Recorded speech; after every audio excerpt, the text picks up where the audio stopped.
ಗುರುರ್ಗತಿ.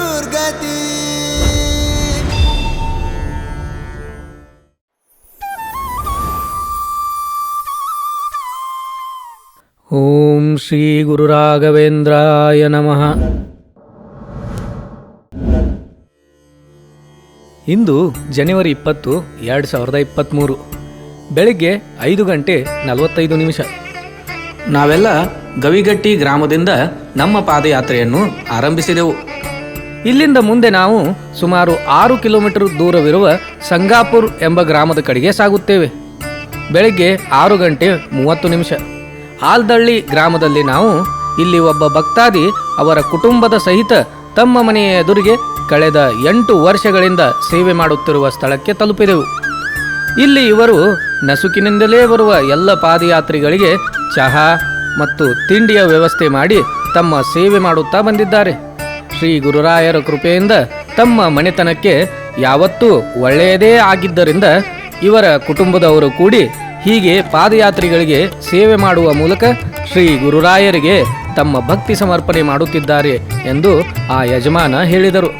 ಈ ದಿನ ನಸುಕಿನಲ್ಲಿ ಸೂರ್ಯೋದಯ ಆಗುವುದಕ್ಕಿಂತಲೂ ಮೊದಲು ಈ ಪ್ರದೇಶದ ಮಂಜು ಕವಿದ ವಾತಾವರಣದಲ್ಲಿ ನಾವೆಲ್ಲ ಉತ್ತರಾರ್ಧಗೋಳದಲ್ಲಿ ಮಿನುಗುತ್ತಿರುವ ಧ್ರುವತಾರೆಯನ್ನು ನೋಡುತ್ತಾ ನಮ್ಮ ಮುಂಗೈಗಳನ್ನು ಉಜ್ಜುತ್ತಾ ಮುಂದೆ ಸಾಗುತ್ತೇವೆ.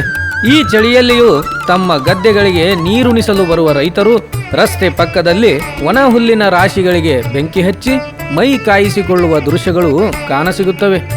ಪಾದಯಾತ್ರಿಗಳು ಸತತವಾಗಿ ನಡೆಯುವುದರಿಂದ ಮೈ ಬಿಸಿಯಾಗಿ ತ್ವಚೆಯ ಮೇಲೆ ಇಬ್ಬನಿಯ ತಂಪಾದ ಸ್ಪರ್ಶವೂ ಆಭಾಸವಾಗುತ್ತದೆ. ಸಂಗಾಪುರ ಗ್ರಾಮವನ್ನು ತಲುಪಿ ನಿಧಾನವಾಗಿ ಏರುತ್ತಿರುವ ಬಿಸಿಲಿನಲ್ಲಿ ಅಂಕುಡೊಂಕಿನ ರಸ್ತೆಯಲ್ಲಿ ನಾವು ಮುಂದೆ ಮಾನ್ವಿ ಪಟ್ಟಣದ ಕಡೆಗೆ ಸಾಗುತ್ತೇವೆ. ಬೆಳಿಗ್ಗೆ 8 ಗಂಟೆ.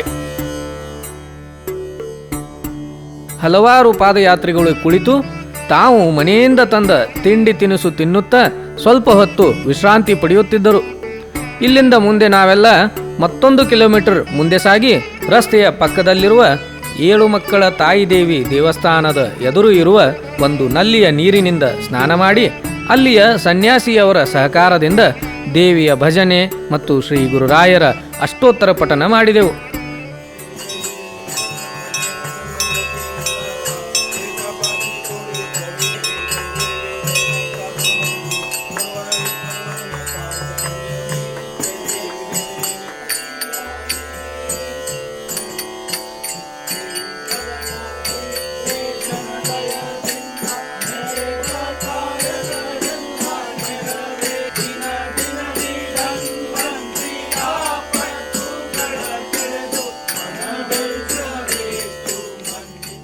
ಬೆಳಿಗ್ಗೆ 10 ಗಂಟೆ.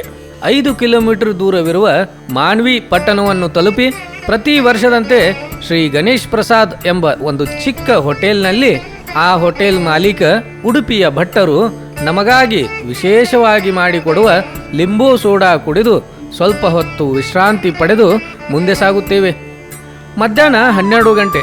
ಇಲ್ಲಿಂದ ಮುಂದೆ ನಾವು ಕಾಲುವೆಯ ಪಕ್ಕದ ಕಾಲುದಾರಿಯನ್ನು ಹಿಡಿದು ಸುಮಾರು 12 ಕಿಲೋಮೀಟರ್ ದೂರವಿರುವ ಕೊರ್ವಿಗುಡ್ಡ ಎಂಬ ಗ್ರಾಮದ ಕಡೆಗೆ ಸಾಗುತ್ತೇವೆ. ಈ ದಾರಿಯಲ್ಲಿ ಇಬ್ಬರು ಗೃಹಿಣಿಯರನ್ನು ಕಂಡು ಅವರನ್ನು ಕೇಳಿದಾಗ ಅವರು ಪಟ್ಟಣದ ಹೊರವಲಯದಲ್ಲಿರುವ ತಮ್ಮ ಮನೆಯ ಎದುರು ಹಲವಾರು ವರ್ಷಗಳಿಂದ ನಡೆದುಕೊಂಡು ಹೋಗುವ ಪಾದಯಾತ್ರಿಗಳನ್ನು ನೋಡಿ ಅವರಿಗೂ ಸೇವೆ ಮಾಡುವ ಪ್ರೇರಣೆಯಾಗಿ ಕಳೆದ ವರ್ಷದಿಂದಲೇ ತಾವೂ ಕೂಡ ಹೀಗೆ ಸೇವೆ ಮಾಡುತ್ತಿದ್ದಾರೆ ಎಂದು ಹೇಳಿದರು. ಇವರು ಇಡೀ ದಿನ ಇಲ್ಲಿ ಬರುವ ಎಲ್ಲ ಪಾದಯಾತ್ರಿಗಳಿಗೆ ಯಥಾಶಕ್ತಿ ಉಪಹಾರ ಮತ್ತು ಮಧ್ಯಾಹ್ನ ಮಜ್ಜಿಗೆ ಮಾಡಿ ತುಂಬಾ ವಿನಯದಿಂದ ನೀಡುತ್ತಾ ಸೇವೆ ಮಾಡುತ್ತಿದ್ದರು. ಮಧ್ಯಾಹ್ನ 1 ಗಂಟೆ. ಈ ದಾರಿಯಲ್ಲಿ ನಾವು ನಡೆಯುವಾಗ ಭೂಮಿಯಿಂದ ಮೇಲ್ಬರುವ ಝಳ ಮತ್ತಷ್ಟು ಬಾಯಾರಿಕೆಯಾಗುವಂತೆ ಮಾಡುತ್ತದೆ. ಆಗಲೇ ಅಲ್ಲಿ ಅನಿರೀಕ್ಷಿತವಾಗಿ ವಿಶ್ವ ಬ್ರಾಹ್ಮಣ ಸೇವಾ ಸಮಿತಿಯ ಸದಸ್ಯರು ತಮ್ಮ ಮಾರುತಿ ವಾಹನದಲ್ಲಿ ಪಾದಯಾತ್ರಿಗಳಿಗೆ ನೀರಿನ ಪ್ಯಾಕೆಟ್ಗಳನ್ನು ನೀಡುತ್ತಾ ಬಂದರು. ನಾವು ನಮಗಾಗಿ 1-2 ಪ್ಯಾಕೆಟ್ಗಳನ್ನು ಸ್ವೀಕರಿಸಿ ಮುಂದೆ ಸಾಗಿದೆವು.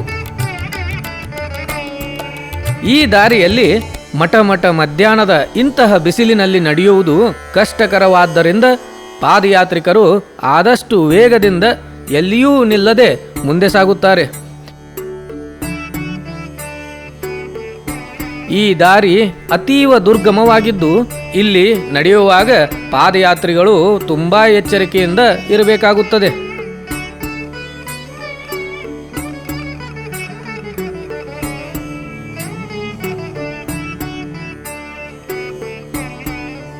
ನಾವು ಕೊರವೈಗುಡ್ಡವನ್ನು ಸಮೀಪಿಸಿದಂತೆ ಬೇಸಿಗೆಯಿಂದ ಒಣಗಿ ಪಾಚಿಗಟ್ಟಿದ ನೀರಿರುವ ಒಂದು ಹಳ್ಳವನ್ನು ದಾಟಲು ಕಷ್ಟಪಡುತ್ತಿದ್ದಾಗ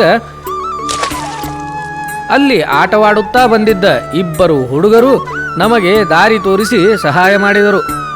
ಆಗ ನಾವು ಅವರಿಗೆ ನಮ್ಮ ಬಳಿ ಇದ್ದ ಪೆಪ್ಪರ್ಮಿಂಟ್ಗಳನ್ನು ನೀಡಿ ಕೃತಜ್ಞತೆ ಹೇಳಿ ಮುಂದೆ ನಡೆದೆವು.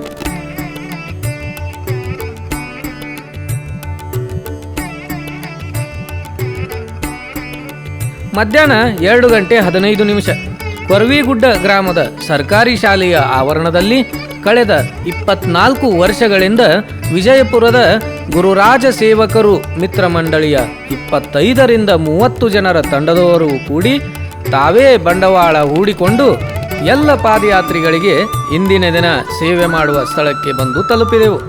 ಇಲ್ಲಿ ನಮಗೆ ಸ್ವಲ್ಪ ಭಾವನಾತ್ಮಕ ಕ್ಷಣಗಳು ಎದುರಾದವು. ಅದೇನೆಂದರೆ ಇವರೆಲ್ಲರನ್ನೂ ಹೀಗೆ ಸೇವೆ ಮಾಡಲು ಪ್ರೇರೇಪಿಸಿ ಹುರಿದುಂಬಿಸಿದ ಈಗ ಕಾಲರಾಗಿರುವ ತಮ್ಮ ಮಿತ್ರನನ್ನು ನೆನೆದು ಇವರೆಲ್ಲರೂ ಭಾವುಕರಾದರು. ಪ್ರೇರಣೆ ಕೊಟ್ಟು ಹುರಿದುಂಬಿಸಿ ಕರ್ಕೊಂಬಂದ ಅವನು ಇದೆಲ್ಲ ಇಷ್ಟ ಸೇವಾ ಕಸಬೇಕಂದ್ರ ಇದೆಲ್ಲ ಕ್ರೆಡಿಟ್ ಅವನಿಗೆ ಸಲ್ಬೇಕು. ಯಾಕಂದ್ರೆ ಇವತ್ತಿಗೆ ಅವ ಇಲ್ಲ ಕರೆ, ಆದ್ರೆ ಇವತ್ತಿಗೆ ನಮ್ಮ ಜೋಡಿ ನಮ್ಮ ಮನಸ್ಸಿನಾಗ ಎಲ್ಲಾರ ಮನಸ್ಸಿನಾಗ ಇದ್ದ ನಾವು ಈಗ ಹೇಳ್ಬೇಕಂದ್ರೆ ಭೂಮಿಸ್ತಿ ಬಂತ ನನಗೆ. ಈ ತಂಡದ ಇನ್ನೊಬ್ಬ ಸದಸ್ಯನ ಪುಟ್ಟ ಮಗಳು ಕಳೆದ ವರ್ಷ ದೊಡ್ಡ ಪ್ರಾಣಗಂಡಾಂತರದಲ್ಲಿ ಸಿಲುಕಿ ಶ್ರೀ ಗುರುರಾಯರ ಕೃಪೆಯಿಂದಲೇ ಪ್ರಾಣಾಪಾಯದಿಂದ ಪಾರಾಗಿದ್ದಾಳೆ ಎಂದು ಕೃತಜ್ಞತೆಯಿಂದ ಹೇಳಿದರು. ಇನ್ನೂ ವಿಶೇಷವೆಂದರೆ ಈ ತಂಡದವರೆಲ್ಲ ಸೇರಿ ಪಾದಯಾತ್ರೆ ಮಾಡುತ್ತಾ ಬಂದ ಹುಣಸಗಿ ಗ್ರಾಮದ ಒಬ್ಬ ಅನಕ್ಷರಸ್ಥ ಕಟ್ಟಡ ಕಾರ್ಮಿಕನಾದರೂ ಪ್ರತಿಭಾವಂತ ಗಾಯಕನನ್ನು ಗುರುತಿಸಿ ಆತನನ್ನು ಸನ್ಮಾನಿಸಿದರು. ಮಧ್ಯಾಹ್ನ 3 ಕೊರವಿಗುಡ್ಡ ಗ್ರಾಮದಿಂದ ಮುಂದೆ ನಾವು ಸುಮಾರು 10 ಕಿಲೋಮೀಟರ್ ದೂರವಿರುವ ಅರ್ನಳ್ಳಿ ಎಂಬ ಚಿಕ್ಕ ಗ್ರಾಮದ ಕಡೆಗೆ ಕಾಡು ಮೇಡಿನ ದಾರಿ ಹಿಡಿದು ಸಾಗುತ್ತೇವೆ. ಈ ಕೊರವಿಗುಡ್ಡ ಗ್ರಾಮದ ಕೊನೆಗೆ 2-3 ತಿರುವುಗಳು ನೋಡಲು ಒಂದೇ ರೀತಿಯಾಗಿದ್ದು ಪಾದಯಾತ್ರಿಗಳು ಗೊಂದಲವಾಗಿ ದಾರಿ ತಪ್ಪುವುದನ್ನು ಅರಿತು ಈ ಗ್ರಾಮದ ಭಕ್ತಾದಿಗಳೇ ಸೇರಿ ಒಂದು ಮಾರ್ಗ ಫಲಕವನ್ನು ಅಳವಡಿಸಿದ್ದನ್ನು ನೋಡಿ ತುಂಬಾ ಸಂತೋಷವೆನಿಸಿತು. ಈ ದಾರಿಯು ನಿರ್ಜನವಾದ ಕಾರಣ ಒಬ್ಬರೇ ಕ್ರಮಿಸುವುದು ಮತ್ತಷ್ಟು ಕಷ್ಟವೆನಿಸುತ್ತದೆ, ಅಲ್ಲದೆ ದಾರಿ ತಪ್ಪುವುದು ಸಹಜವಾಗುತ್ತದೆ. ಸಂಜೆ 4 ಈ ಮಾರ್ಗ ಮಧ್ಯದಲ್ಲಿ ಅಚ್ಚರಿ ಎಂಬಂತೆ ಕೃಷಿಕರೊಬ್ಬರು ತಮ್ಮ ಜಮೀನಿನಲ್ಲಿ ಪ್ರಸಾದ ಸೇವೆ ಮಾಡುತ್ತಿದ್ದರು. ನಾವು ಅವರನ್ನು ಭೇಟಿಯಾಗಿ ಮಾತನಾಡಿಸಿದಾಗ ಇವರು ಕೆಲವು ವರ್ಷಗಳ ಹಿಂದೆ ಮಂತ್ರಾಲಯಕ್ಕೆ ಹೋಗಿ ತಮ್ಮ ಮನೋಬಯಕೆ ಬೇಡಿಕೊಂಡವರಾಗಿ ಶ್ರೀ ಗುರುರಾಯರ ಕೃಪೆಯಿಂದ ಇಚ್ಛಾಪ್ರಾಪ್ತಿಯಾಗಿ ಇವರಿಗೆ ದೊಡ್ಡ ಲಾಭವಾದ ಕಾರಣ ಇಂದು ಇಲ್ಲಿ ಈ ರೀತಿ ಎಲ್ಲ ಪಾದಯಾತ್ರಿಗಳಿಗೆ ಅನ್ನ, ಸಾಂಬಾರು, ಬೂಂದಿ ಮತ್ತು ಉಪ್ಪಿನಕಾಯಿ ಊಟ ಬಡಿಸಿ ಕುಟುಂಬದವರೆಲ್ಲರೂ ಸೇರಿ ಸೇವೆ ಮಾಡುತ್ತಿದ್ದಾರೆ ಎಂದು ಹೇಳಿದರು. ಇವರ ಮಾತುಗಳನ್ನು ಕೇಳಿದ ನಮಗೆ ಶ್ರೀ ಗುರುರಾಯರ ಶಕ್ತಿಯ ಮತ್ತೊಂದು ನಿದರ್ಶನ ಸಿಕ್ಕಂತಾಯಿತು. ಆಗ್ಬೇಕು ಅಂತ ನಾವು ಒಂದು ಅನುಕೂಲದಿಂದ ನಾವು ಬೇಡಿದಕ್ಕ ರಾಘವೇಂದ್ರ ಸ್ವಾಮಿ ಕೊಟ್ಟದಕ್ಕ ನಮ್ಗೆ ಸಂತೋಷ ಆಗಿದೆ ಸರ್. ನಾವು ಸೇವೆ ಮಾಡಕ್ಕೆ ನಾವೆಲ್ಲ ಮುಂದೆ ಹತ್ತಿಯ ಬೆಳೆಯಿರುವ ಒಂದು ಹೊಲದಲ್ಲಿ ಸ್ವಲ್ಪ ಹೊತ್ತು ಕುಳಿತು ನಕ್ಕು ನಗಿಸಿ ಮೋಜು ಮಾಡುತ್ತಾ ದನಿವಾರಿಸಿಕೊಂಡೆವು.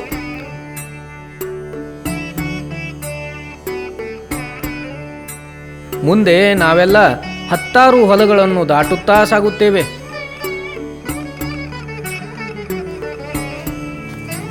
ಹೊಲಗಳಲ್ಲಿನ ನುಣುಪಾದ ಕೊಯ್ಲುಗಳಿಂದ ಗಾಯಗೊಳ್ಳದೆ ಇರುವ ಹಾಗೆ ಜಾಗರೂಕತೆಯಿಂದ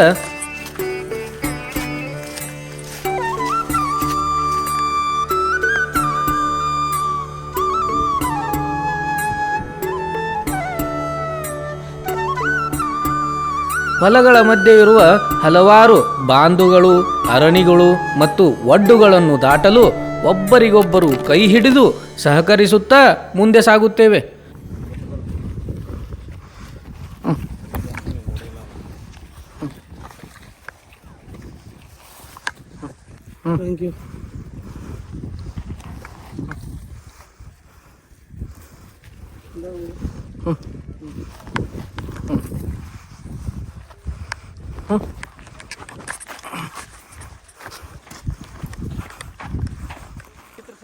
ನಾವು ಸ್ವಲ್ಪ ಮುಂದೆ ಸಾಗಿದಾಗ ಆಳವಲ್ಲದ ಆದರೆ ಕೆಸರಿನಿಂದ ತುಂಬಿದ 2 ಹಳ್ಳಗಳನ್ನು ದಾಟಬೇಕಾಯಿತು. ಇಲ್ಲಿರುವ ಕೆಸರಿನಿಂದ ಪಾದರಕ್ಷೆಗಳು ಹಾಳಾಗದಂತೆ ಅವುಗಳನ್ನು ಕೈಯಲ್ಲಿ ಹಿಡಿದು ಹಳ್ಳವನ್ನು ದಾಟುತ್ತೇವೆ.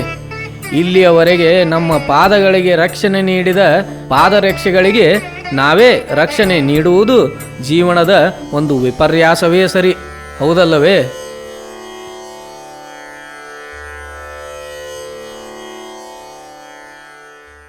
ಹುಲಿಬತ್ ಹುಲಿಬತ್ ಹುಲಿಬತ್ ಮತ್ ಹುಲಿಬತ್ ಹುಲಿಬತ್.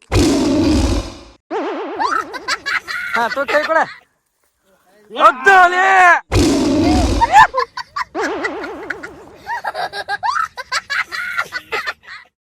ಹೀಗೆ ಹಳ್ಳಗಳನ್ನು ದಾಟುವಾಗ ನಮ್ಮೆಲ್ಲರಿಗೂ ಅತಿ ಉತ್ಸಾಹವಾಗಿ ನಾವೆಲ್ಲ ಉತ್ತೇಜಿತರಾಗಿ ಕೂಗು ಹಾಕುತ್ತಾ ಉದ್ಘೋಷ ಕೂಗುತ್ತಾ ಸಂಭ್ರಮಿಸಿದೆವು.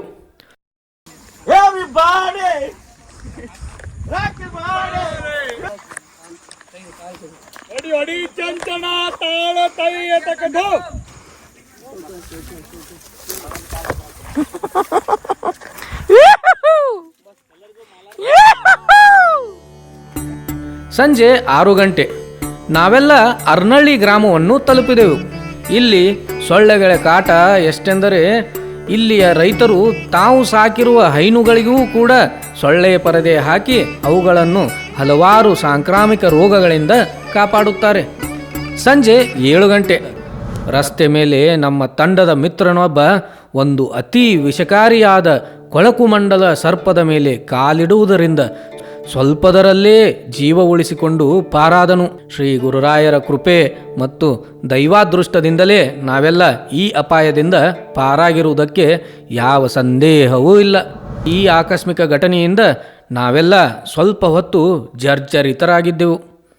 ಆಗ ನಮ್ಮೆಲ್ಲರ ಮನೋಬಲವನ್ನು ಹೆಚ್ಚಿಸಲು ಆ ಸರ್ಪದಿಂದ ಪ್ರೇರಿತರಾದ ನಮ್ಮ ಮಿತ್ರ ರಸ್ತೆಯ ಮೇಲೆ ಸರ್ಪನಾದಕ್ಕೆ ಹೆಜ್ಜೆ ಹಾಕಿ ಕುಣಿದು ನಂತರ ನಾವೆಲ್ಲ ಮುನ್ನಡೆದೆವು.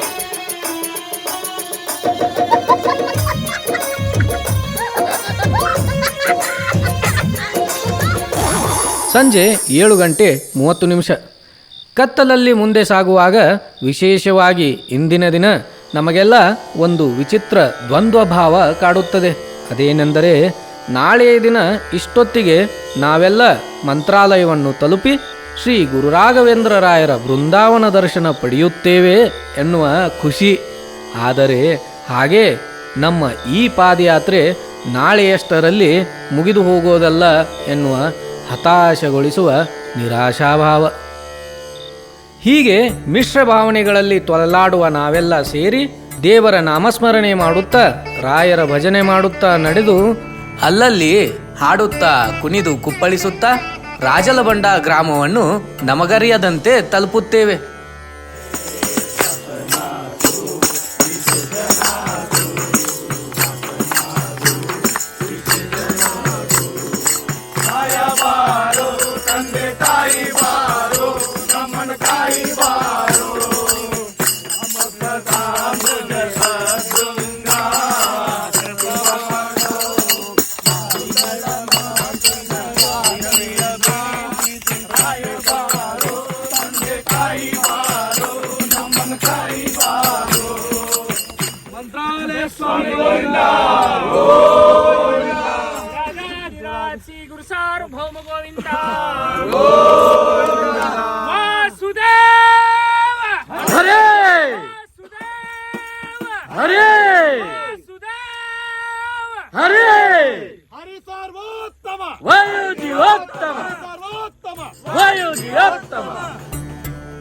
ರಾತ್ರಿ 9 ಗಂಟೆ.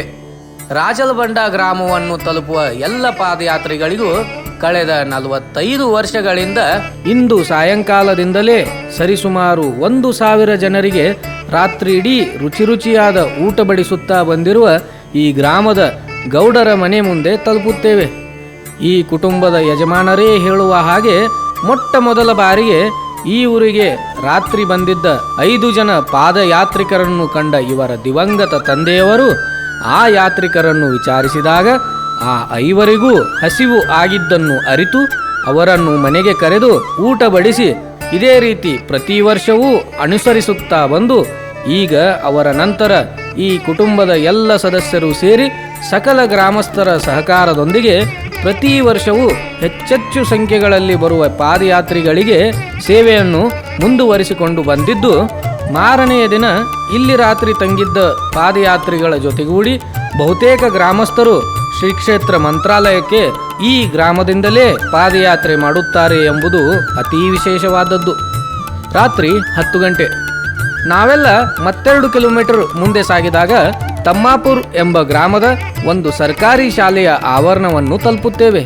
ಇಲ್ಲಿ ರಾಯಚೂರು ಮತ್ತು ಬೆಳಗಾವಿ ನಗರಗಳಲ್ಲಿ ನೆಲೆಸಿರುವ ಸೋದರ ಸಂಬಂಧಿಗಳ ಪರಿವಾರದವರು ಕೂಡಿ ರಾಯಚೂರಿನ ಒಬ್ಬ ನುರಿತ ಅಡುಗೆ ಭಟ್ಟರ ಜೊತೆಗೂಡಿ ಕಳೆದ 11 ವರ್ಷಗಳಿಂದ ಈ ಸ್ಥಳದಲ್ಲಿ ಈ ಗ್ರಾಮದ ಚಿಕ್ಕ ಮಕ್ಕಳ ಸಹಿತ ಎಲ್ಲ ಗ್ರಾಮಸ್ಥರ ಸಹಕಾರದಿಂದ ಸತತವಾಗಿ ಸೇವೆ ಮಾಡುತ್ತಾ ಬಂದಿದ್ದಾರೆ.